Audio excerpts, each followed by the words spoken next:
Anam bir kreslodan alıyla bu kresloga oturup koyuyordu. Satar şunda öyle oldu da. Emi bizde korkutup da bolup atat töraga. Bizi kim korgayt? Uje balаны korkutuşup atat. Emi Bazen ayıl başlığımızda korkutup atat. Sen hükümetin adamı bolganda hükümetin tarağını koyaysın, eldin tarağını koy dep. Ayıl başlı eldin tarağını kılış gerek da. Oňa da birinci ayıl başam. Mega onda ol ayıl başlı bolup. 2009 yıldan beri men kalaşım jırtılıp bitti balam. Men 80'ge ketip atkan ayalmın. Bu 3,5 milyon jolga bölüngen akça yok. Satar bilbeyin deyip. 3 kan 80'ge kirip atan balam. Men nige aldayım, nige kötörüp жүрөm men bunu. Bir yer için işley turgan duruyor. Yer kiralbayız bergen. Biz hazır bu kelse kiralbayız bergen. Ser beklegiler Kuday kirgizbeyin. Bizden üçün biz Kudayız. Ketdi, mına kattardı körsetçi, mına kattarı jık dolup ketdi. Asfalt salınıp turup. Niye oldu bu asfalt dep turup? Nege kızıkmadınız? Hayırlı urmattуу prezident, töraga taşıyıp, ötkende dagы uşul жерде ыйлап, men sizlerge kayryldym ede. Ünüm sizlerge jettibi, jetpedibi? Men Kırgız elime, şu Nukat elime tazim etemin. Menin ünümdü, menin köz yaşımda elim toktatты. Kommentariga жазганыңыздарга, men tarap болгонуңуздарга men sizlerge çoң разымын. Rahmat tazim etemin. Azır uşu күндө ham биздин жерибиz чечилбеди. Töraga, men sizge aябай сөйүндүm. Bir tuğanımda meme kıldım sizdeci. Kamçak taşıyıp. Bunu akiminiz videoda көргөндөрсүз. Yer satılıp atat, yer berilip atat desem turuam koygan jok. Kana yer dep arkamdan barıp surabam koygan jok. Oşol kayrılууdan keyin 5 günden keyin bala köz jaşı menen keldi. Bizde korgoy turgan jok eken go, siz korgoçu jok dediniz go dedi. Jana men seni korkutuşup atabı desem bala şu közünü memesini yaşını toktatpay iladı. Ana men ayttım, balam korkma, özde Kuday turat dedim. Bizi Kuday korgop turat dedim. Hiç kim korgobasa bizi Kuday korgayt balam dedim. De anan şonsem bala korkuda azı şu күндöçü töraga. Men sizge aябай işendim ede, aябай söýendim. Menin köz yaşımda şu elim toktatты. Organlarınız kayette yer satıl dep surabam koygan jok. Bul akeminiz buz kıla dedi de. O kabinetinden turubam koygan jok. Anan dagı bir maselemiz. Men oşo biylикке kattap жүрüp 70 000 kredit alıp şu balanın pulu menen төлөймүн desem, karasaňız kim? Hazır biz ona Sosbandga kirip otabız. Balanın pulu şu күндө toktop kaldı. Mana pasportları var, bari jogu var. Anan bu yaka kirsek, bu yak bilbeymin deyt. Anan bununuzga kelsem jok hazır. Bularыңыз же акчага тойбой жатабы? Же şu balanın puluga күnү kaldыбы?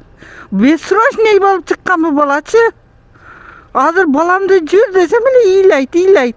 Men oşo жериме үйдү сала беремин. Байлар салды го, бизге окшогон меге салбайт. Su bolsa, jol bolsa, свет bolsa, meme o adırdın başı emес, toodun başı emес, eldin içi bolsa, niçin bizge okşogongo уруксат жок?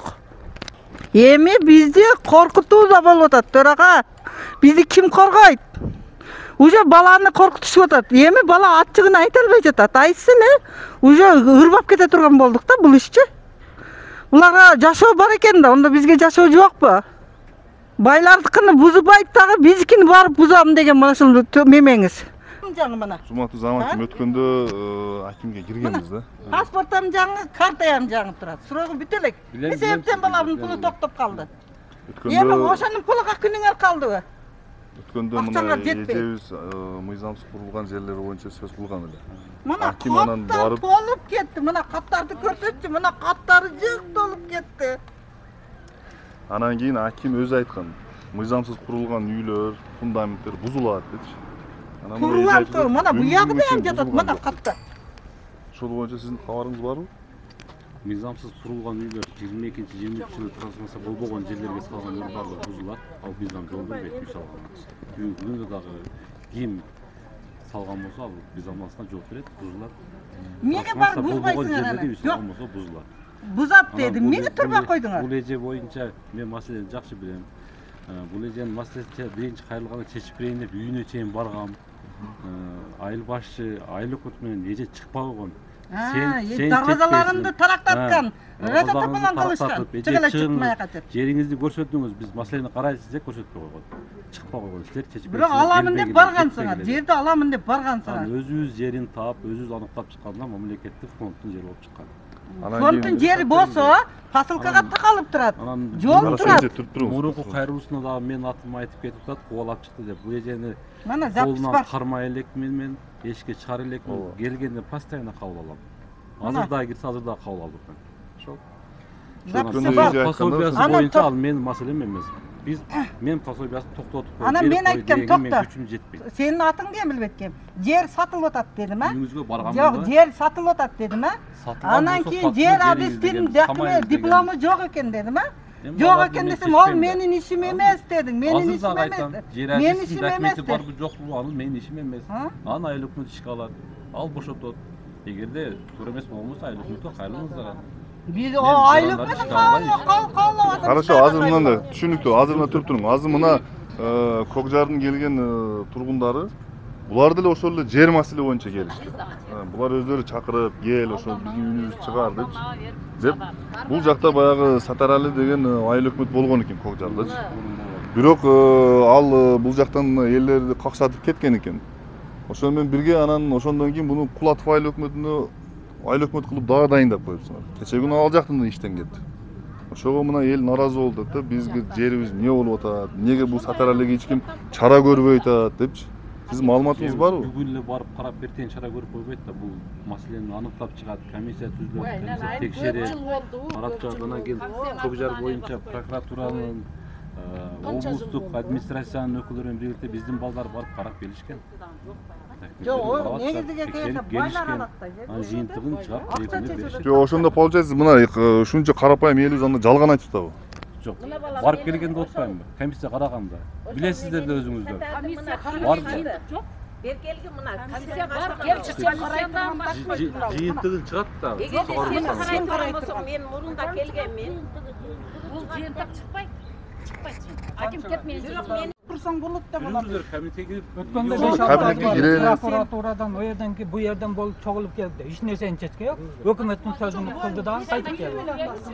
Жүрүңүлөр кабинетке кирип, кабинетте сүйлөшөлү. Азыр айыл башчыбызды коркутуп атат. Сен кирип сүйлөшөлү. өкмөттүн адамы болгондон өкмөттүн тарабын кубайсың, элдин тарабын кубай деп. Айыл башчы элдин тарабын кылыш керек да. Ооба да, биринчи айыл башчы. Эмнеге онда ол айыл башчы болуп? Жүрүңүздөр кабинетке кирели, кабинетте сүйлөшөлү.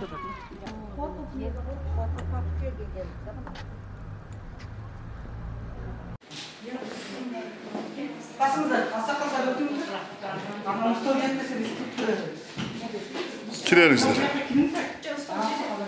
Кирерсиңер. Зорго чыгып келет.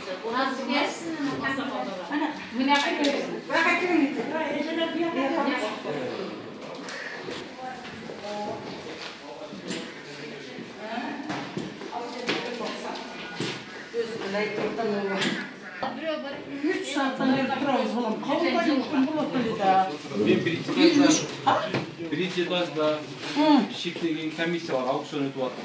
Ошол жерде отурам. Зам кабылдашкан кысы бар да.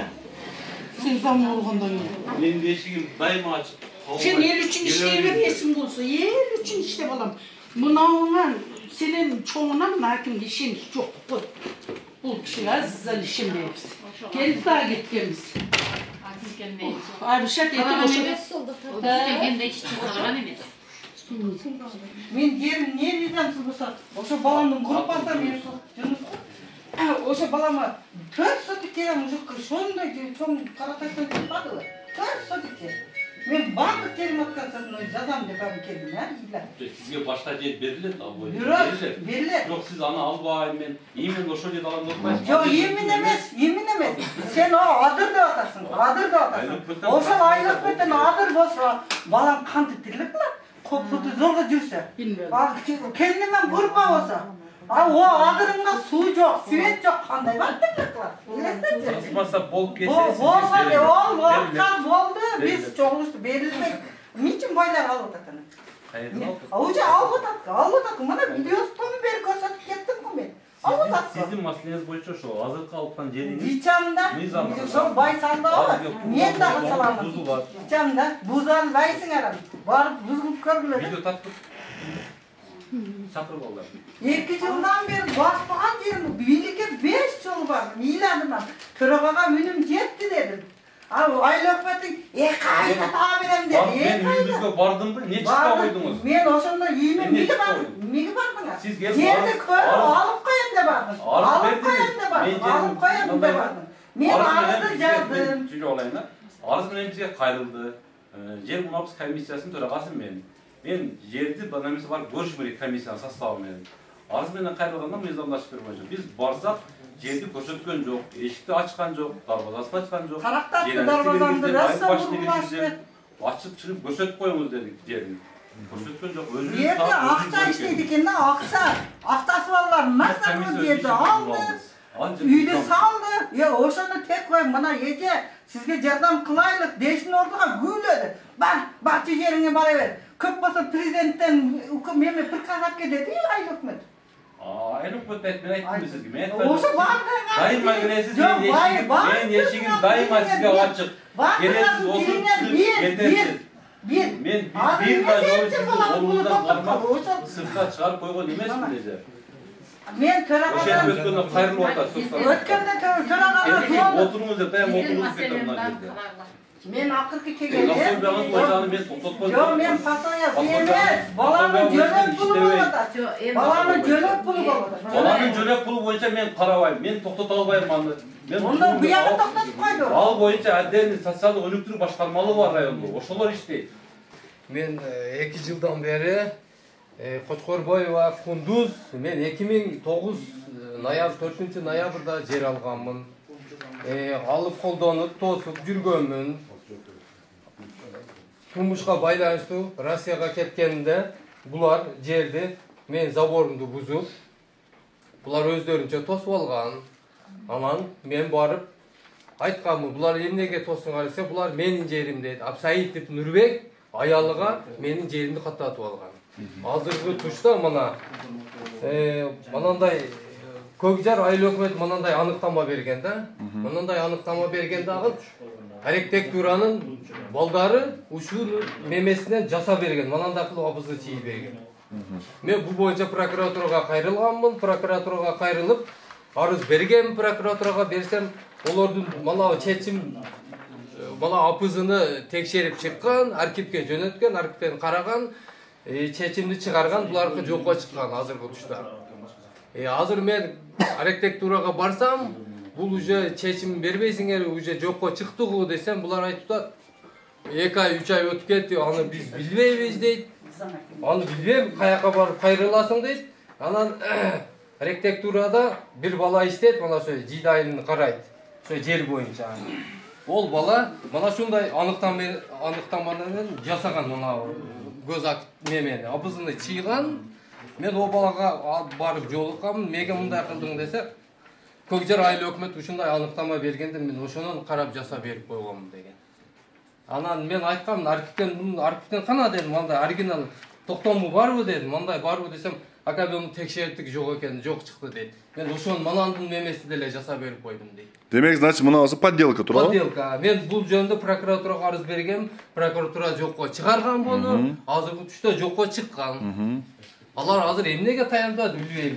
Демек, сиз азыр кызыл китеп алышыңыз керекпи? Мен кызыл китеп алышым керек. Так, анан именно мына мемеден алгам. Токтом негизинде. Токтомдун негизинде. Эмнеге кызыл китеп бербей атат? Кызыл китеп эмнеге берген себеби булар мындай апызды чийдирип алган да. Эми бул апызы деле мыйзамсыз экен да. О, мыйзамсыз да, бул уже прокуратура жокко чыгарып атат. Ооба. Ошон үчүн азыр мен эмне кылышым керек? Мен уже 2 жыл болуп атат. Ошондон бери мына токтомду алганмын. Так, февралда алганмын. Уже мына Ошону ким берип атат сизге? Кайсыны? Токтомду. Токтомду архивден. Так, мына баягы жасалганчы? Жасалганы мен архитектурадан арыз менен алдым. Жок, берки кимдин колу менен берилди атат? Бул мына Минбаев Сатар, мынабы ким? Ошо Сатаралы. Сатар аканын колу турат. Анан Жералистин колу турат. Калматов Мурат. Ушулар берген. Ошонун аркасынан чыр болуп жүрөсүз азыр. Ошонун аркасынан уже 2 жыл болуп атат. Мен Бар жокко кайрылды. Прокуратура мала зам акимге кайрылды. Мала жөнөткөн. Сиздин кабарыңыз бармы о иш боюнча? Бар. О, мана каты бул органдар. Кимдики таза, кимдики чындык буякта? Эми токтомдун таза чындыгынан орган карайт да. Жок, эми сиз как хакимият болгондон кийин силер мына токтом силердики Биздики эмес, орган карайт да. Токтомдун канчалык тууралыгын орган карап тастап берет. Бүгүн ошол иште жүрүп атат. жок, силерде хотя бы базаңарда барбы могу токтом чыкканбы? Бизде база болбойт токтом боюнча. Ну хорошо, архивдеби? Архивден сурабы өзү? Чыгып атат архивден? Мына архивден чыгып атпайбы? А бунуку жок, подделка. Бул только Көкжар айыл өкмөтүнүн эле аныктамасы менен жасап атат. Демек, значит, буну Минбаев Мындайдан кийин бир токтом эки жактан чыгып атса, бирөөсү чыкпай атса, муну бүгүн эле алдыкы туура, мунуку туура эмес деш кыйын да. Ал жерде эки жактан тең укугу турат. Жок, аны комиссия ошону карап атат, ошону иштеп атат комиссия, орган иштеп атат бул боюнча. Жок, органда баардыгы иштеп атат. Эми бериш керек да. жок, мына 2 жыл болду деп атпайбы? Мен ошого сизге арыз менен кайрылып атпаймынбы? Арыз менен кайрылдым, органдарга кайрылдым деп менен комиссия түзүлгөн, областан барды, прокуратурадан барды, мынтип актыларды түзүп келип атат, иштеп атат да комиссия. Жок, азыркы учурда эчтеке жок коюлган. Комиссия түзүп деле эчтеке болгон жокпу азыркы учурда. Сиз комиссиянын аягына чейин күткүлө чечимин. Жок. Аягы эмес, ака, бул уже 2-жыл эртең мартта 2 жыл болот, ака. Мана экөөнү бир салыштырыңызчы, кимиси оригинал, кимиси фальшивый да, например. Аны мен бул оригинал, бул фальшивый мен айта албайм аны. Жок, сиз айта албайсыз, например да. Сиз билесиз да. Низамды жакшы билесиз, бизден көрө 100%. Туурабы? Биз эчтекени билбейбиз, например. Жок, ошол иш боюнча Минбаевди жок дегенде чакырып, экөөнү беттештирип, мына адам мындай жүрөт экен, сен ушу кабарың барбы Минбаев, сенин үстүңө мына арызданып атат деп бир. Минбаев өзүнүн катышуусунда 5-сентябрда ушул элдер менен жолугушуу болгон Көкжарда. Прокурордун катышуусунда, областный администрациянын өкүлдөрүнүн катышуусунда. Жок, мен азыр ушуга чейин мына налог кагаздарымга чейин бар да мен төлөп келатам, ушул убакка чейинчи. Аларда эчтеке жок. Комиссия түзүп барды, өкмөт барды. Өкмөт бар, мен көргөзүм. Комиссия менен оокаттан барды, Көкжар айыл өкмөтү барып айтты. Мана азыркы жаңы өкмөт айтты, ака деди, жер действительно сиздики экен ака деди, 100% деди. Буларга деди, мындай кагаз көтөрүп чыкты манеке деди. Бул подделкада өзү эле айтты азыр. Болду ака, жер сиздики деди. Эми мындай да карасаңызчы, Минбаевдин аркасында мына шунча элдер арызданып жүрөт. Буну Көкжардан алып туруп, анан кийин Кулатовго айыл өкмөт кылып отургузуп койдуңар. Ошончо эл арызданып атса, буну кандай моралдык укугу менен Кулатовго айыл өкмөт кылып койдуңар? Аякка отурушу ал менин компетенцияма кирбейт. Кимдин компетенциясына кирет? Аким шайлап ишетти. Аким дайындадыбы? Акимдин буйругу менен айыл өкмөттөр дайындалат. Ошо значит аким дайындады. Мен дайындалбайт да. Мен аны ал жака апара албайм. Мен бул иштен бошото албайм. Эл менен ошон үчүн аким эл менен жазып бериңиздер азыр ушу. Элдер качат да. Ошон үчүн аким иштен качат. Чыкканыңызда максат ошол болду. Муну ушундай кылсак чечиш керек бакыр дүрө жарык. Арызды качан аким иштен аким иштен кетмейинче чечиш. Арызды карабайсыңарбы? Карабайт. Аким карабаса замды караш керек да. Зам эмне карайсыңар мисалы? 3 жыл болду. Мени кара, сен зам экенсиң. Аким карабат, э? Зам караш керекпи? Зам не кылыш керек? Сен акимге зам экенсиң, а? Зам не кылыш керек? Аким билген ишти зам билеби? Мисалы аял билген, эркек эме кылганда аял билет да. Ошондой эле сөз да бул. Мындай. Көндүр иштейсиңер да. Ошону неге акимдин эмесинде неге зам билбейт? Неге чечпейт? Чечиш керек да. Аким иштерди бөлүштүрүп берет. Ал замына, бул замына. Мага берилген тапшырманы мен билем.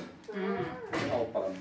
Бир эле замбы же бирде зам көппү? 2 зам бар. 2 зам бар. Азыр ошол экинчи замдагы эле мен билбейм да. Бул эмне көрүнүш болуп келет. Бул 30 жылдан бери көрүнүш. Мен билбейм. Мен сага тийбейм. Чыгарып коесуңар да. Сен мага тийбеген эмессиң да. Көзүңүзгө чымын көрмөбүзбү? Алдаганда биз эмне деп алдайбыз? Ой, ошол менен көрүнүш менен келет алабыз. Ошо боюнча уктайсыңар. Ой, иш болуп атат экен, баягы жер бериле экенсе, жоксуңар. Бири-бириңерге түртөсүңөр. Мен ишим түшүп келсең да. Бир эл үчүн иштей турган бирөө бар. Келген. Биз азыр мына блогер келип калды, биз кирдик да. Мисалы биз жалгыз келсек, мен мисалы келсем, мен келсем, бул келсе, кире албайбыз бу жерге. Себеби бетегилер Кудай киргизбейт. Өздөрү үчүн биз Кудайбыз. Эч кандай ушул сөзүңүзгө мен комментарий берип коеюн. Эч кандай Кудай эмес. Бизде милиция жок, башка жок. Эшик ачык. Haftanın 7 günü geliniz ben. 7 günde kabul alam ben. Ben telefonum yazıp alım da gelin. Boyunuma gelin. Girgizbese zvont ettin. Bizde anlayan nerse yok. Girgizbe koygon yok, post koygon yok. Hakim niye çok? Elin arkası, bunacık işelip çayla değil. Niye çok? Hakimler. Biz zırsız oturup oturalım. Hakim de o şu masları mevcut da. Oysa hakim iş demek bu kişi. İş mi diyorsa? Eldim meselesine Ana şu qaysı işleri men жүрөт, кайда жүрөт аким? Eldim meselesi menen жүрбөйт. Hakim ayakta жүрөt. Ha. Hakim ayakta жүрөt. Бүгүн Өзгөчө кырдаалар милиция менен биргелешкен командалык маршрут жагын коргонуу боюнча болуп атат. 18-20 сентябрь күндөр 3 күн биздин районда командалык маршрут болот. Ошол маршрутка эртеден мен саат 6-дан баштап аким. Мен службалардын жарат койгон кызматтарын бардыгы 6-дан баштап кыргызат да. Ишенбесеңиз азыр барып көрүңүздөр ошол жерде. Городок палатасына тигилип маршрут өткөрүп жатат. Ошол жакта аким. Андан сырткары кеңеш айыл өкмөтүнүн тургундары менен жолугушууга барат. Андан кийин бул жакка жумушка келет. Аким уктап аткан жок, отурган жок кабинетте. Иш менен жүрөт. Кааласаңыздар ошо буйруктарды, ишмерчилерди көрсөтүп берем. İştegen көрсөтүп. Бүгүн ошол иш менен башка маалыматчы. Аким эл менен жолугушпайт да. Эч качан жолугушпайт. Мен сүйлөп берейин да, беттеринде проблемалар көп. Кыскача айтайын. Бизде өзү бере турган жер даяр деп жүргөн өкмөт. Бизде мен өзү арыз таштаганыма жерге 10 жыл болду. 5 балам бар. Анан бул сатарга чыкканымда неме деген. Мына Манкаттоодон жери жок деген справка алып келесиң деп. Мен onu келип алып бардым. Анан бизде бул 7 гектар жерибиз бар Каранайда. Ишеничтүү үкө. Сен деген шашпай тургун үкө. Саңники законный, саңа тиет деп жүргүн. Мен шого ишенип жүргөмүн. Бул анан жүрдү. Акыры чыдамыбыз кетип келдик. Эми бу жерде айтып отурсаң сөз көп. Бул сатар бизди алдап жүргөн экен. Анан карап турсак көрүп турабыз да, бири-бирибизди билебиз да. Пулдуулар алып атат, пулдуулар. Мурдагы жылы бир катар жөнтөрүп турмун. Мурдагы жылы бир катар жерди 5-6 адам ээлеп алган. Анан шонда чыктым, ey сатар, сен бизге бербейсиң. Же пулга бербейсиң, же жөн бербейсиң. А пулдуура алып атат десек, шонда дагы ушул аялдар чыккан. Bizde anan arız жазыр, ey sizlerge işenişti. Ol dağın kerek болып kaldı ülkede. Bu satarın aytkanı. Neme dedi. Biz manağa neme kılıp otağız dedi. Karajı bayağı dokumentlerini jasatып atат eкен. Bişkek'e barışımız gerek. Bu kadağın akça gerek. O yettekiler dağın beker iştebeyt. Karta tüzdürüp atağız dedi. Dep şonday degen. A boptur dedik işendik. Anan el aytты. Nege sen oşollardan alasın, puldulardan. Şol puldu biz çoğultu bereyli dedi. Dese sontu bizi kıskası aldap çıkardı. Keyingi жылы dağın bir katarda adamlar iyiledi. Onda dağın çıktık. Onda dağın şontu aldadı. Jer tura jete birincisilerge berer dedi. Bizdi mana tizmeledi. 50 adamdı tizmelegen. 55 adam. 55 adamdı tizmelegen. Hiç jeri joktor dedi. Tizmeledi. Anan işendik satarga biz boptur dedi. İşenip ketkenbiz. Bıyıl mana azizi kelip oturup kaldı jakın öküntü. Dağın bir katar dağın sondoylar eğilip aldı. Bu kanday mamleket barıp bul özü. Zakon barıp je jok bu. Dağın biri ol ökümetте iştebegen, biri kelip bayağı ülkesi ortançı bolgan. Satar biri sen bana berdin erbi dep kutulup atat da ol paka. Kana kimin bana berdi? Ortançılar var, ortançılar. Şol ayeldeler жүрөт, ortançılar. Bir ektasi kaçıvam жүрөt. Şol ortançıların biröөнүн akasi kelip turduğun azır kelbedi şol ayallar. 5-6 adamga mana seniki, şul yer seniki bolot dep turduğun bölü berip koyuptur. Onu görüp biz dağın pıtırap çıksak, ötkende bir çıkkan özde aytdı da endi o yer toktogon, yer berilbeyt deydi. Onu biz düşünüp turabız. Biz daha televizor görüyoruz, uğut otabız. Biroq bul 3 yıldan beri bizdi aldap жүрdü da. Anan neme deydi? Mana yer turab, ne gıcalat bolasыңар dedi. Aziz'e çıkıp ayttık. Oşol 3-cü jerde elegende. Aziz kimler aldı dep. Oğa жазып bersek, ol adam maskaralaganday kılıp жүрөt. Biz menen iş yok. Ol aytat, endi yer berilbeyt mundan keyin etaş düşöt deydi. Etaş kaçan düşöt da yerge. Bizim balдар ne kılat? Nerelerimiz okudu bitip atat, baldarımız el bölünelekte. Kanday? Жакырчылыкты жоюу, ондай, мындай дейсиңер дагы, ушул жакырчылыкты жоюу. Жок берем. Биринчи сөзүңүзгө мамлекет барбы жокпу дегенибиз. Мамлекет бар үчүн биз барбыз. Сиздер барсыздар. Мамлекетти эл түзөт, сиздер элсиздер. Мамлекет неге берип атат? Пособиянызды берип атат, пенсияны берип атат, сууну жетип атат, электр энергияны берип атат. Бугалтер айлык төлөп атат, врачтар айлык төлөп атат. Ошол мамлекет. Мамлекет бар бүгүнкү күндө. Мамлекетте мыйзам бар, мыйзам иштеп атат. Мыйзам иштеп атат. Эмнеге сизге жер берилбейт деп айтты. 186 гектар жер Көкжар айыл өкмөтү трансформацияга даярдалган. Ошону берилет деп жүргөн болуш керек. Даярдалып, ал жерден өзүнүн процедурасы бар. Жерди трансформациялоодо. Жер астында сымапчылык кылганына байланыштуу азыр кайрадан башка документтерди жасап атат. Ошол себептен берилбейт деген ошол. Анан акыркы сиз сүйлөткөн угуп турдум да. Анан акыркы жер бою саясат жүргүзүү боюнча президентибиздин жакшы сөзү бар. Учурда аспанга карап өсүшүбүз керек, көп кубаттуу жерди курушубуз керек деген маселе менен да бүгүнкү жер каралып атат. Азык-түлүк коопсуздугу менен райондун жердин баарын берилбеш керек. Мыйзамсыз болбосун баарын кайтарып, көрүү тасалар өзөр. Бар мамлекет кайтарып атат. Аспанга карап көп кубаттуу жерди курганга барабыз. Ошондо аласыздар. Ага чейин мыйзамдуу жер жок трансформация боюнча айттым. Трансформация боюнча. Анан сиздерден башка катарда турган айыл өкмөттөр миңдеген жандар бар бүгүнкү күндө. Жерге муктаж. Качан берет деп Анан сиздердин жериңер боюнча иштеп атат. Неберелерибиздин Ол жер азырдан турат. Ошарды бойлойсуздар, неберелер башкаларды. Кече кийиңизде барганда 2 жылда өзгөрүүнү берге десат түшөт дейт. Ошон үчүн мамлекет болгон шартты силерге түзүп берип атат. Мамлекет жок дебеги. Түзүлүп калды. Сен айткандан чыга мамлекет түзүлүп атат. Эми Садыр Жапаров келип калды. Эми мындан бияка ошол сен айткан өнүгүү болушу мүмкүн. Азыр Садыр Жапаровга жетпеген үйлөр болуп атат. Ошол жетпей атат. Ошол Садыр Жапаров шайлапкыча канча жерлерди сатып жүрөдү. Сатар. Ошол жерде жер бир адамда 14-15тен посылка. Жер адиси болгондон кийин, анан кийин аны өкмөт кылып шайлап койду балам. Эми ошол учурда өкмөттөр шайланганда, мына ошол мен доказательство бар да балам. Сатарал Миңбаевди шайлаганда, ошол учурдагы мыйзам менен депутаттар шайлаган, депутаттар өкмөт кылган. Шайлаган эмес. Депутаттарды силер шайлагансыңар,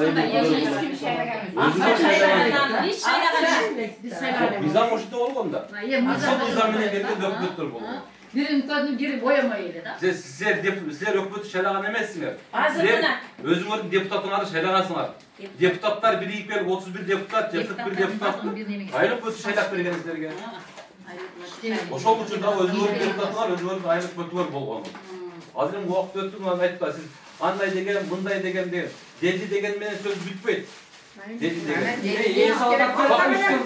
Сөз аягыча угуп тургандан сүйлөгүлөр. Факт, бизде алдап атат. Фактыңыз менен, материал менен кайрылышпайт. Андай дедилер, мындай дедилер менен ошон үчүн дегендерди карап атып, органдар убакыт созулуп атат. Мана документ. Кимди дегенин карап атып. Мен аягача сүйлөп, ошол жерди бизге беребиз, силер мына документ даярдап атабыз, мунапуска киргизип атабыз деп жүрүп, булар 10-15 жылдан бери каракчыларга окшоп басып алып, урулук жээлеп жүргөн. Бир адам 10-дан 15тен жери бар. Ошолорду булар закондоштуруп жүргөн экен. Ошол кече жакында билинип калды. Азыр сатып берген. Жаңы жер адиси качып жүрөт, элдин алдыга келбейт. Мурат деген. Ошонун кылганы болду. А даярдаса мунапуска киргизилсе берет дегенде биз ишенип жүрө бергенбиз. Жаңы 7 гектар жерди. Именно жерге деп бөлүнгөн жер ошол айыл өкмөттө. Бул Мурат наргы урлук жерлерди мунапуска киргизип, Садыр Жапаровдун закону чыгып алып, ошого ыңгайлаштырып бар дегенден жерлерини документтештирип жүргөн экен. Ошол жерде өзү 30-40 гектар жер урлукча ийилинген. Onu bizge şiltep koyun, biz tekşerebe деп. Ayıtten organ adamlar var, tekşeriş gerek. Birine bir çakırıp alıp. Bana kana seninki, 6 tamarka seninki. Ne için algansın? Ne için bana tamarkası yok degen adam yok. Oşonday adam bolbayt mı? Bana 10 tamarka nege sen eyle aldın? Nege banaga bitte tamarka berilbeyt deş gerek. Çara görgün adam yok. кичине сатарды колго албайсыңарбы? Анау эл жерин, байлыктарын конфискация деген болот. Өтө эле байлыгы көп онун. Каратпайсыңар мындай кичине немеге. Ким бай, Айыл Өкмөт бай, Жер Адис бай, Сатыр Али бай да. Ол ошо элди жеп, элге жер сатып жүрүп баяганда. Ошону элге өткөзбөйсүңөрбү? Байлыгын, үйлөрүн, чайханаларын, анан бир креслодан алып эле бул креслого отургузуп коюп атат. Сатар ошондой эле болду да. Анан эми бу жерден жеп байыдым, эми бул жеп байыбер деген эле жолду ачып коюп атат да. Ошону текшерип, мезеттен кеткен иштен кетип атат. Анан мезеттен кетишти, орнотуп атат. 5 сотиктен берсе, 50 сотик менен кутулат. Ман өкмөтчү өзү. Бөлсө болот деп. Суну берип коюп койду да. 7 сотик болсо 5 сотик менен боло берет. Ошо 5 сотик менен берсе, 50 сотик менен кутулат да. Абишет этти бизге Сатар. Мына бир айдын ичинде ошол баягы тери катардагы пустой жер бар го, 7 гектарбы, ошону мына пуска киргизем, бөлүп берем. 3 жылдан бери. Мен эркектик сөзүндө да укемкада айтты. Мына аялдардагы бар эле. Эдил ана укемканын начальныйын көзүн чайып. Ана бөлсүн, биз силерге темселеп келбейбиз. Эдилге чакырып. Неберелерим мына азыр эми кароосуз, ак көйлөк кийбей футболка менен окууга барыптыр мен неберелерим. 5 небере карайм. Силерде отура чечилбейт. Иши кылып эч кайсы маселе чечилбейт. Элдин маселеси чечилбейт да. Анан булар эми мына акимге айтты, жаман элдин көйгөйү көп экен. Байке дейсиңби, ака дейсиңби, иштейли. Мен дагы көзүмө жаш келип зорго тыйылдым де, айт сен. Мына акимин жөнүнү көрдүгө мурдун көтөрөт бул. Бизге окшогон тынчабаган киши бул. Ондай кылбасын. Ондай кылса убактылуу отурат ордунда. Анан дагы бир маселе. Биздин Каранайга асфальт жол эмеден центральный жолдон эмебиз бар. Bir bayız жашайт. Ошонун эшиге чейин эле келди. Анатчан тилеп алды. Анан бияга уланбай калды. Анан министерстводон, счетный палатадан 6,5 миллион акча тендерден утулуп өкмөткө келди. Былтыр сентябрда келген. Эми газон курганга мектептин алдыга, Карнай мектебинин алдыга. Анан баягы ошол жолду мектепке чейин, мектеп садик бир жерде, ошол жерге чейин келе турган кылып. Bölüngön. Buna sentyabr kelip atat. Gazonda hem bir nerse kılıp kuru büttü emi. Esebe kurulu büttü da. Bizdin jol turat. Şagal tağıp tegizip koygon boydan жаңа çıkıp. Ошол 3,5 milyon akça, 3 milyon buğa kettir gazonga. 3,5 milyon akça jok. Ошол айыл өкмөткө келген да сата иштеген мезгилде, былтыр сата иштейт. Ошолор каяка кетти? Азыр жок. Сата мен билбейм дейт. 3,5 milyon жолго калган. 3 milyon кетти. Анан Эсенбыга берилди. Анан мен Азизге чыктым. Мен Азизге чыктым. Азиз биздин жол. Бул боюнча жазып бериңиздер. Бул болматын азыр болтам. Жол боюнча өнүктүрүү фонддон биз дагы бергенбиз акча. Ага жол салынды. Анан мамлекеттен да отат, республика бюджеттен бөлүнгөн каражат өзүнүн максаты менен жумшалыш керек. 1 сомго чейин. Азыр 6,5 milyon былтыр сентябрда келди. 3 milyonu ketти майли, газон жетпей бүтүрүштү. Ол асфальтка келген жолго газон салып кое албайт. Ал максатсыз болду. Жок. Газонго экөөгө келген да. Мектептин алдыга баягы эме түштү. Спортзал эми. Открытый иши. Бул 3,5 milyon жолго бөлүнгөн акча жок. Сатар билбейм дейт. Ошол вопрос боюнча силер айыл өкмөткө кайрылдыңарбы? Андан кийин дагы каяка кайрылдыңар? Жок. Азыр эми айтып атпайм. Ошол кайрылганда билбейбиз деди Сатар. Так, Сатардан жогору жака бир жака кайрылдыңарбы? Ана кече Эсенбыга бардык. Бардык. Так. Барды. Укмкам эмне дейт? Сатар неме Азиз айтты. Азизге чыктым акыры. Чыгып ушундай жок. Мына биздин жол бул шагалы төгүлдү, тегизделди, жок. Так, УКМКга айттыңар. Анан неме айтты? Азиз айтты, биз немеге бердик деди. Эсенбыга бердик деди. Так, УКМКам не деди? Анан кече барсак каралып атат эле деп койду. Биз каралып калдык деп койду. Канча убакыт өттү? Канча? 2 ayda. 2 ayda. Olordum bergeniga 2 ay bolot ekan. Biz aylı ökmet SMB'ga bergeniga. Ha biz SMB'ga barganыбызда аз эле болду. Бирок ошого чейин каралды, мындай болду деп бизге жооп берген жок да. Каралып атат эле деп коюп атат да. Мына жердеги эле чөйрөдөгү эле сөз болуп атат да. Каралып атат, карап атабыз. Комиссия барат деп коет. Болду ошонун эле жок да. Кайсы фирма утtu ошону? Кайсы фирма экенин билбейм. Кайсы фирма экенин билбейм, аны Азиз билет. Потому что Кулатов айыл өкмөтү да ошондой. Акча бөлүнгөн. Жолду кичине баштап коюп эле ошо менен таштап койгон. Кечээ мына Кулатов элин дагы видеосун биз чыгарганбыз. Акча жок, асфальт жок, эч нерсе жок. Былтыр октябрда бүтүрөбүз дешкен экен. Исановдо дагы ошол фирма уткан экен, Исанов айыл өкмөттө. Ал жактан дагы мага адамдар чалды. Биздин дагы жолубуз ошонтип акчасы бөлүнгөн. Акча жок, жол жок, асфальт жок, эч нерсе жок. Азыр бизде дагы ошондой болуп атат. Азиз мен бердим деди. Ол бергенге 1-2 ай болгондур. Азиз кайсы маалда бергенин билбейбиз. Биз СМБга 10 күн болду, 2 жума болуп калды я. Келгенибизге. Карап атабыз деди. Ол маселени карап атабыз деп койду. Башка эч нерсе айткан жок. Ошо карап атабыз бойдон эле анан жок болуп кетти. Жок болуп кетти. Жыйынтык жок. Эч кимден. Урматтуу Зана аким, ушу жолдор боюнча кабарыңыз барбы?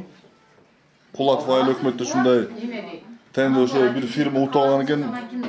Ал жактан дагы акча жок. Азыр эч өзү айткан эле биз дагы эми болуп атабыз. Кечээ мына Кулатов айыл өкмөтүн биз чыгардык видеосун, көрдүңүз беле? Кулатов айыл көрдүм ал видеону көрдүм. Мен эжем просто айтып. Ооба, Исановдо дагы ошол эле фирма уткан экен, ал видеону көрүп элдер мага чалды. Ошол эле бала уткан депчи. Ошол балага кандай бир чара көрүлдү? Эми дагы кайталайбыз, ал тендерчиктерди биз карабайбыз да. Жок, силер эми тендерчикти карабайсыңар, бирок силер аткаруу бийлик катары туурабы? Бийлик катары мына иш айга болсо түздөйбүз, туура эмес болсо оңдойбуз. Жок, ал жакта уже 3 жыл болуптур. Сунуштарын беребиз, анан бизге чейин маалымат келген эмес да ал. Жок, Кулатов айыл өкмөтүндө Минбаев сатар иштеген. Ошол киши дагы силерге кабар берген жок. Эмне дегенде эл айыл өкмөткө дагы барган. Мен ошол силердин видеоңордон кийин көрдүм ал маалыматты. Былтыр келген. Былтыр айттым биздин ушундай жол турат. Бүтүш керек, былтыр октябрда бүтүш керек экен. Десем, мен аны карап атабыз деди. Карап атабыз деди, эми мына онан берден карап атса, бир жыйынтык болуп караса башталар эди. Мына кыш келип атат, дагы эле башталат. Каршы эже, мына азыр эжеге сөз берели, баягы сиздин распискаңыз бар экен, Минбаев сатар алынчы. Ошону айтыңызчы, эмне болгон? Мен кожайынымдын устаканасын бузуп алган. Азыр анын устакананын ордуну башка бирөөгө сатып ийген. 50 миңге сатып ийиптир. Анан кийин ал азыр машина оңдой турган неме кылып койгон. Мага түшүнүк кат жазып берген. Болбосо мен жер берем деп мына балам. Бирок 2009-жылдан бери мен калашым жыртылып бүттү балам. Мен 80ге кетип аткан аялмын. Аксакалдар сотуна да бердим. Аркасында аксакалдар сотунда ошондо неме иштеген. Өкмөт болуп. Мен сотко бергенге мен көп акчам жок да балам. Сотко берейин деп келсем, мынча төлөйсүз деди. Мен анча акчам жок. Өзүм эмне деп Минбаев сиздин жериңизди алган? Ошону айтып бериң. Ошону мен сизге жер берем деди. Так. 12 соттук жер өлчө берейин сизге деди. Анан мен айттым, майлы дедим. Ондо кожайыным тилиги эле 2009 өтүп кеткенден кийин ал башка план козгоду. Мага жер дагы жок. Анан кийин барсам эле, жеңе келиң. Боптур, эртеге берем. Мурат деп Мурат урушат дагы. Ошону менен мына 2009-дан бери мен жер адиси болуп иштеди, өкмөт болуп иштеди. Мага бир сотикта жер жок балам. Мына расписка эмне деп жазылды? Эмне себептен? Жер берем деп расписка берди мен. Айыл сотуна берсем. Эми расписка эмес да бул. Расписка өзү жазып берди. Подписында болот, кара. Датасы жок, ким жазганы жок, фамилия жок, колу жок. Аркасында айылдык сотко бергенмин да. Анда бул эже мисалы үчүн эмнеге Минбаевди мисалы үчүн хорошо сиз айтып атасыз бул расписка жарабайт дегенде, туурабы? Жок, хорошо, макул деп туруң. Мына 80ге кирген апабыз анда алдап атат экен, туурабы? Мен 3 кам 80ге кирип атам балам. Мен эмнеге алдайм, эмнеге көтөрүп жүрөм мен муну? Мен сизди алдады деген жокмун. Анан түшүнүк катты жок дейсиң мына. Мен аксакалдар сотуна берген мына. Туура эмес айтып атат деген жокмун. Распискаңыз боюнча айттым. Мынаке, ошол айылдык сотуна да бердиген мына. Айылдык сотко бергенмин ошондо. Бирок болуптур мен сизге жер берем деп мага түшүнүк катты карматып койгон. Урматтуу зам аким, карап турум. 80ден ашып калган апабыз, эми апабыз алдабаса керек ушу расписканы көтөрүп алып. Неге мисалы үчүн айтпайт, Эшмат мага жазды же Ташмат жазды дебейди. Именно Минбаев Сатарали жазды деп. Любой адамды алып келип туруп мен чалымдын устаканасы бар беле десем бар дейт. Азыр ол устакана эмне болду? Азыр устакананы немеге сатып берген, машина оңдой турган жер кылып алышкан. Алып алган Сатар. Kafeni açtırdı. Balisan eyledi. Balisan jarimiga hiç kaça mınça gana kılıp balisa kurulup atar. Kagan yer polni şu baylardı koluda. Barıp kör balam. İşenbesen. Tör köşöge bargındağı kafenin naragına ötkün. Ötkün dağı balisadı manança yerge kurulgandağı manança yerde bardık eylep algan. Baylar. Men mana kagazды neçe yıldan beri kötörüp жүрөм men. Kontorga kelem, ketem. Kimge kayrılışım gerek? Kimge barışım gerek? Sadırga barayım mı Bişkek'e anda? Көкжар айыл өкмөт берген акттар мына. Сенге экен аныктап печатыны, колуну коюп, даже меткасыдан берген да. Азыр буларды апарсаң, бизде мындай карта жок дейт. Өздөрү специально столго алып чыгып жайып, көргөзүп, мана сиздики мынау экен ака деди. Болду деди. Копиядан чыгарды, печатты урду, болду, колду койду. Мана сиздики андык экен деди. Даже өкмөт дагы азыркы өкмөт билет да. Барып кайта түзүп барган. Болду ака сиздики экен деди. 100% деди. Себеби актыңыз мемелери полный бар экен деди. Көрүп чыкты полный истей. Эми буга мен кандай түшүнбөй калдым мен буларга.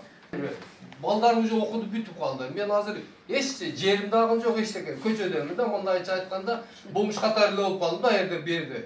Ошон үчүн мына ушу жерди тактап, аныктап, мына только низамдуу эле болсун, мен ол бирөөнүн жерин эч кандай талашпаймынчы. Мен өзүм жеримди гана алып берсин болду. Ошол мен башка эмега эчтекенин кереги жок. 55 адам тизмесинен алып алып айтып атпайбы? Ошол тизме боюнча. Андан кийин дагы текшерсек, бардыгы общий 68 адам болду да. Так. Биздин ошо Каранай, мисалы үчүн, биз ошондо киргенбиз, Шарипеже. 3 жыл алды.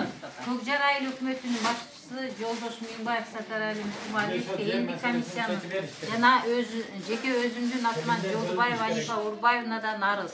Жалпы Каранай элинин атынан, жеке өзүмдүн атынан сизден сураныш, турак жай салуу үчүн биринчи очередте жерге муктаж адамдарга берүүңүздү суранабыз. 2020 1 апрелде киргенбиз арыз жазып. Мына ошондо ана ошол азыркы сүйлөгөн баланын 4 баласы бар үйдө. Турак жай жок, 7 сотик жерде отурат. Буга окшогон 7 сотик жерде отургандар бүт мына ушулардын бардыгын тизмектегенде ушу 7 сотик жерде отургандар көпчүлүгүчү. 55 адамдын ошондой жерге муктаж адамдарды биз тизмелегенбиз. Азыркы ошол өтүп кеткен жолдош экөөбүзчү, айыл башчы экөөбүз. Мен комиссиянын төрайымы болуп, ол айыл башчы болуп, тизмектеп, бардыгын жазып, заявление жазып киргенибизде, ошол учурда эле биз заявление жазып кирген учурда жер айдиси, жер сатып Каранайда беймарал жүрөт деп мен дагы экинчи немен заявлениени жазып киргенмин.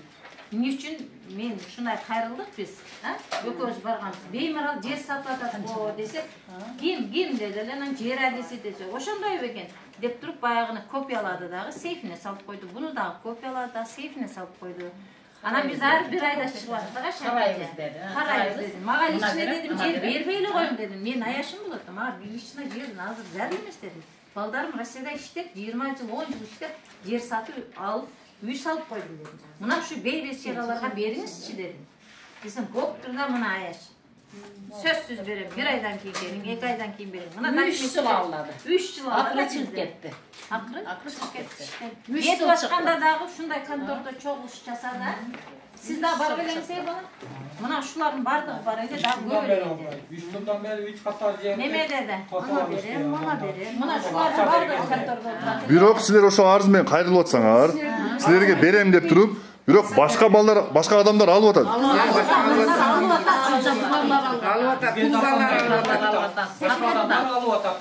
Анан кече жакында эме болду. Түнү барып сатып. Май ошону берейин, жок дегенде бизге арендага бергиле дедик. Арендага бергиле, жөн эле турат. Десек эми майыл мында арендага бергиле деді, ана баягылар барып арендага алып, аренда кылып иштетип турайлы. Десек, биз барып, баягы эме жер адиси кошо барды. Өзүнүн айыл башчысы барды, бары баягыны бөлдү анан эми. Мага бардыбызга да баягы 50 адамга. Баягыларды алдык. Алсак эми адамдар жөн эле учуп эле келишти. Берди мен алган, мен 300 миң берип алган, мен 250 миң берип алганмын. Мына 3 посылка меники, мына 4 посылка меники. Бардыгы казык кагылган, була 7 гектар жерди бардыгы казык кагылган. Бардыгы сатып менен өтүштү. Анан кийин билип атпайбызбы? Анан баягылар берип коюп кеттиби? Ama bayağı adamlar birbirini öldürünge çeyin barıp da etti. Biz bizge verildi de atağız. Biz arendaga aldık. Biz zakon mu aldık buna ayıl. Biz gelip böyle verdi bizge. Ayıl başlı koşa geldi. Desek bayağı pul bergenler ölü oluruz diyordu. Biz bunu pulga satın alamız. Kimden satıp algan eken? Satardan, Murat'tan satar barıp satmayın. Ceradiz. Satarın var biretler. Şu Ceradiz Murat'tan alganımız işte. Şol okaya boyunca anan keyin kayırdık. Bayağı komissiya kalkta boştan geldim de. Birinci oşol komissiya boyunca mına şol nemege hakimga geldik. Hakimga gelip turup заявление жаздык. Так. Hakim men bu jogorуда çıktım. Sizler kayta o заявлениени başkaça o bermekке жаздырыптыр. Ana bermek жазыптыр. Alıp kaldı заявление alıp kalıp hakim öz aytты arkаңардан неме комиссия жөнөтөм dedi. Жөнөтөm dediler biz şenip kettik. Кеткенден кийин кайра бермedi. Сага звонок кылдым не dedi? Комиссия барбайт dedi. Sizlerge экинчи күнү hakimден комиссия барбай турган болду. Себеби сатардын ишин прокуратура карап атат экен. Прокуратура караса биз аралашпайбыз dedi. Ошентип суунук кылды. Анан мен onu sizlerге айтып койдум. Келбейт экен комиссия деп. Келбейт. Анан кайта келбей турган болду. Анан экинчи күнү комиссия жөнөтөм деп жөнөтпөдү. Үчүнчү күнү биз бир маршрутка болуп, аким немеге бардык, губернаторго бардык. Губернаторго барып, бүгүн кабыл ала албайбыз. Зам кабыл алат дедилер. Биз замга кереги жок, биздин зам дедик. Бизге аким ошо губернатордун өзү керек. Күтүп турабыз да, киребиз дедик. Атайын келгенден кийин. Анан губернатордун өзүнө кирдик. Губернаторго киргенден кийин губернатор да бардыгы отурду дагы. Силерге бир 14 күн 2 апта күтөсүңөр деди. Мейли күтөбүз деди. Комиссия түзүп 20 адам жөнөтөбүз деди. Аны да күттүк. Уже 20 күн өткөндөн кийин биз УКМКга бардык. УКМКга барсак, УКМКга барып айттык, ушундай келген жок комиссия, бизди эч ким карабай атат. Анан УКМКда отуруп алып биз Сатараевичти чакырдык. Тура ошо жерге барды. Обещать этти. Еще дагы обещать этип атат. Жер бар, жер беребиз. Ошентип келатат да. Ошентип эле келатат аяш. Ошентип көрөт силердин үнүңөр ичимге жетпеди. Ошондой болуп калдыбы? Биз ушундай да элдин отурат. Мен ошондой айттым. Силердин дедим, мунапыска кирип калып дедим. Садыр Жапаровдун немеси приказы чыгып дедим. Канча жер саттыңар? Каранайда ыйлатып туруп дедим. Ошонуңар жабылып калды дедим. Силер барып дедим, Садыр Жапаровдун путунан өпсөңөр аздык кылат дедим. Мен ошондой айттым аяшым. Бетиге айттым. Жолдо калып атат да сөздөрүбүз азыр. Бара эмес, баргандары дагы эле баягы барып, жерди сүрөткө тартып, просто мен алдаганына кыжырым келип атат. Эки адам эмне чыгып атат. Мел туугандар эми мындай да. Ошолдан эле тынчып кетет. Бардыгы жер маселе экен, а? Мына сиздер өзүңөр чакырдыңар, мага чалдыңар турабы? Gelip bizim meselemizi tart ber, komşulukka çıkar ber. Özü çakırdı. Bulga bir dağı eşlik edemediler. Жоқ, силерди эч ким козгогон жок, туурабы? Эч ким дүрбөлөңгө салган жок, туурабы?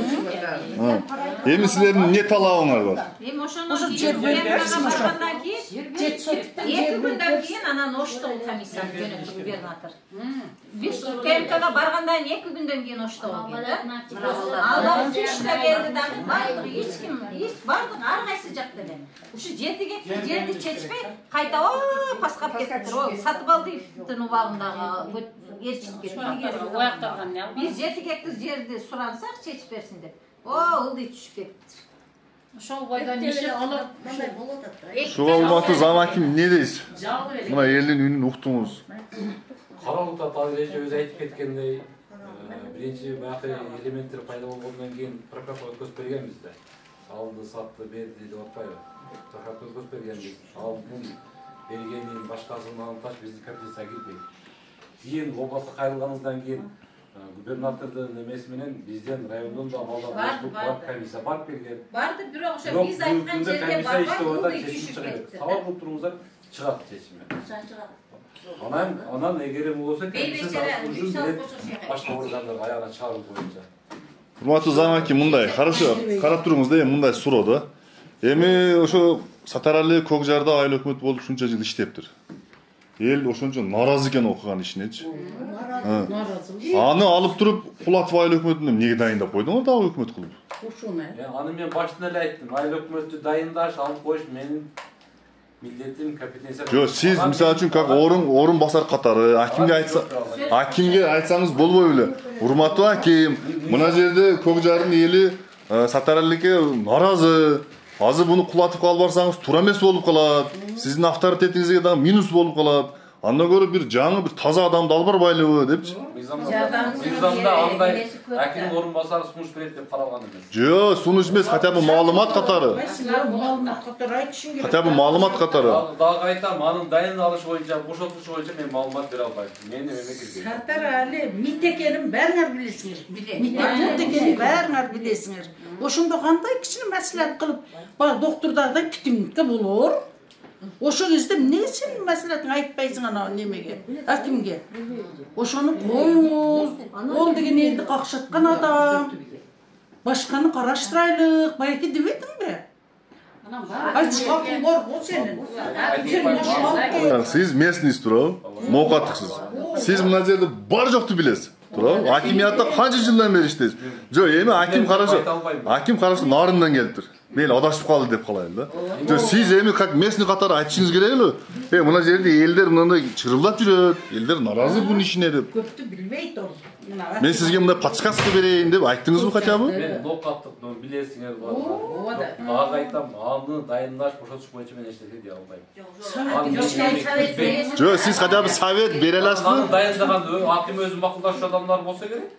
Органдар менен макулдашса. Сиз биринчи орун басасыз го? Губернатор менен макулдашса керек. Орун басары менен макулдашат да балам. Алтын чечилбесе биз сага чечилген зам болсун. Эмне үчүн кирдик бар эле, шу маселени чечип бир жылдан бери издейсиз. Аким жок болсо замын чечип берет да бир деген. Маселени чечип берем мен, кадр берем. Бизге кереги жок, кадрларды коюп койдуңар, ана кадрлар эмне кылып атат? Дагы айтайын, кадр боюнча мен эч нерсе дей албайм. Сен азыр бетке бизге эмне алып келдиң, онда эч нерсе чече албайсың. Сиздер сураганыңыздан кирейт дедим. Сурандыңыздар.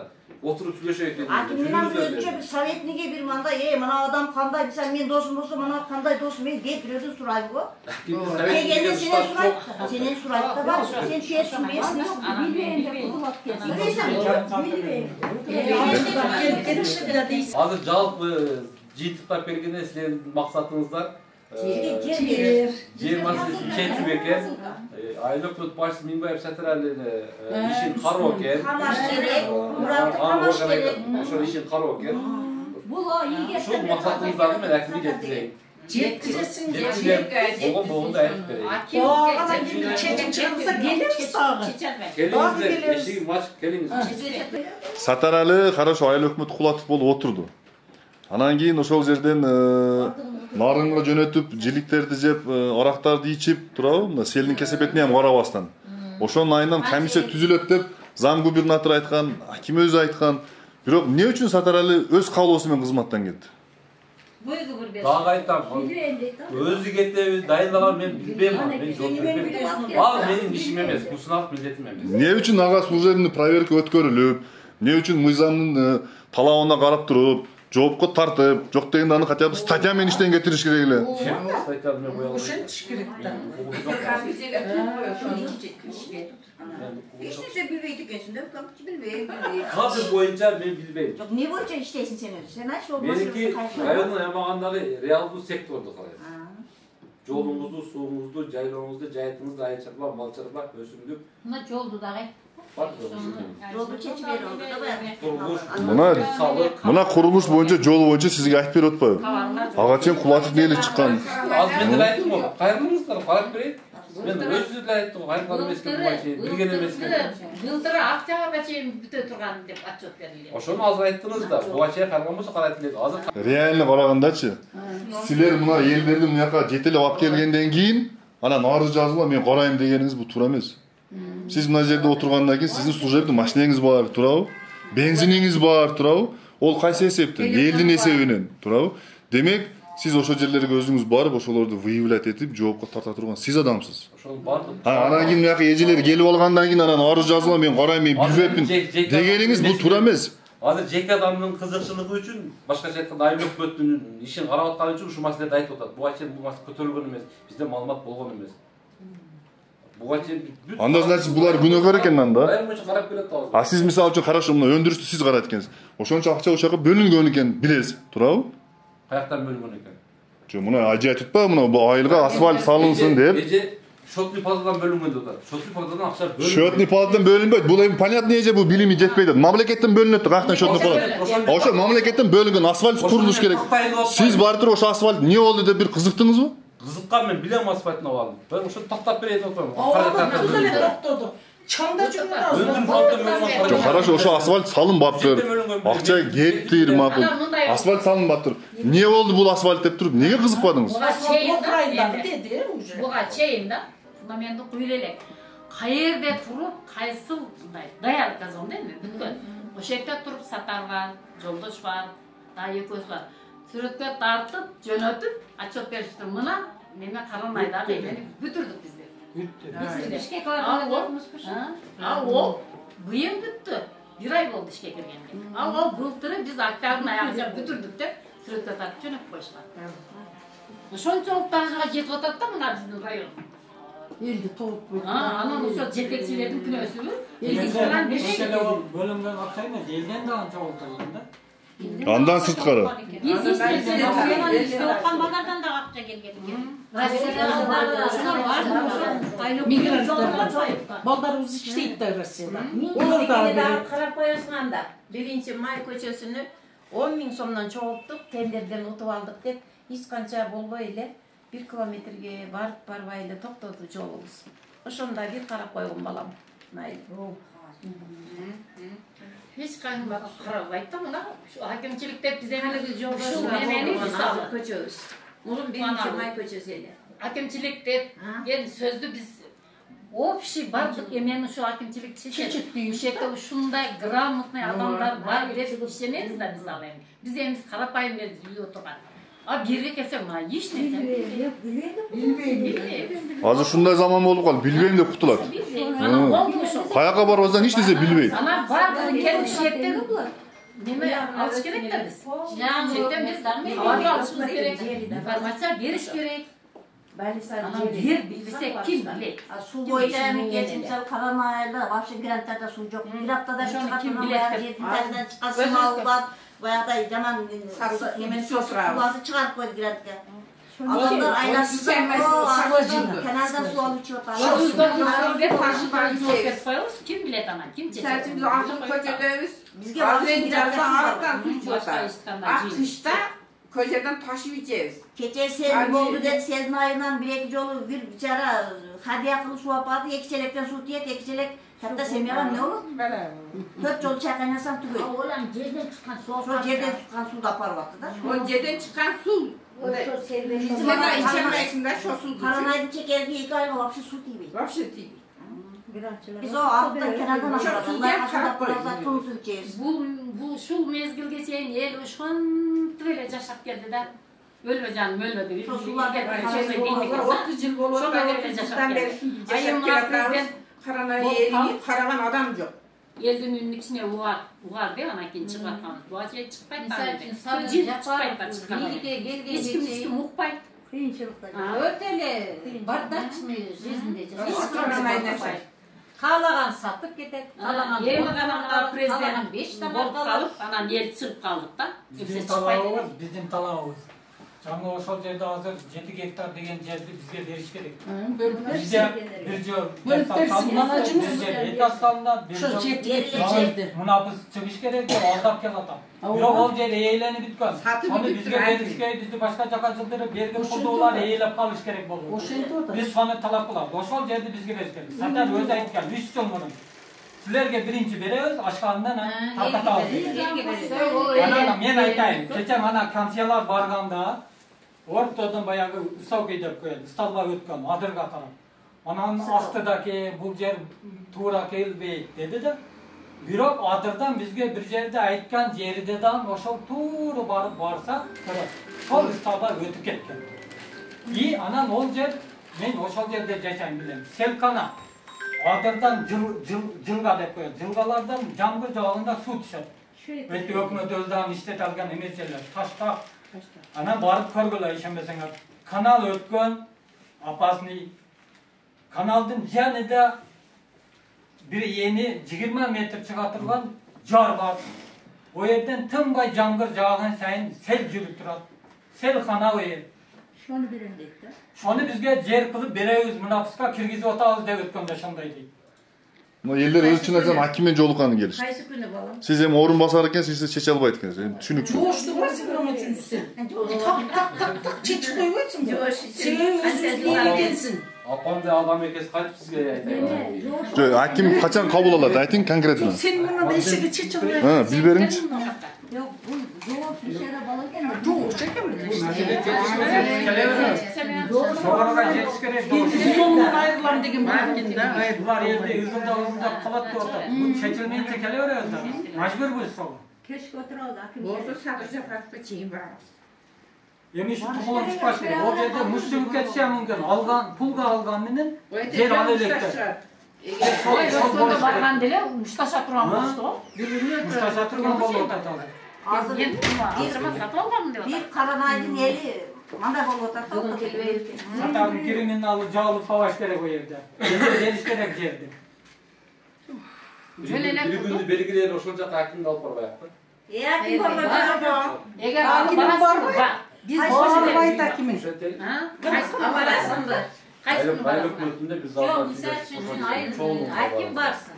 Аким барганда ошол мына азыр вопростор менен келдикти. Ошо жерлерди көрсүн. О, конторго эле барып отурган менен иш нерсе. Чай ичип, конторго ошо аким ошо Сататын жайы. барбайт. Чоң залга барат, сиздер менен жолугат. Мага айткандарды алга да кайтасыздар. Анан кийин намеса чыгып керек болсо, аялзорго тиешелүү суу бар деп ошо барсыздар. Онда ондай мынчалык эле каралган эмес. Ан болбосо башка күнү келесиздер. Эми ушунчаңыздар бара болгондон көрө биз өзү барайын деп атпайбы? Бак кайсы күнү бошо барасыңар? Биз шок мында даярдап турабыз. Аким барганда жаңгы Биз бош элебиз. Силер Албайын башчыны сатарды дагы Мурат дегени бар. Жер атып болуп жүргөн. Ошолор чогултуш керек. Ошолор камсия барганда жок болуп калып кана экен неме деп бизге шилдейт экен. Жер атысыңар кана. Жок да муну мен маселе чечилбейт деп кайтып кетиш болот. Ошолорду өздөрү адам жөнөтөбү, издетеби? Ошолорду чогултуп барып. Аким барышта ошолорду издеп таап мындай Участковый керек. Мындай кылгыла. Булар бир күндү белгилеп бардылар. Биз шо күнгө даярдайды.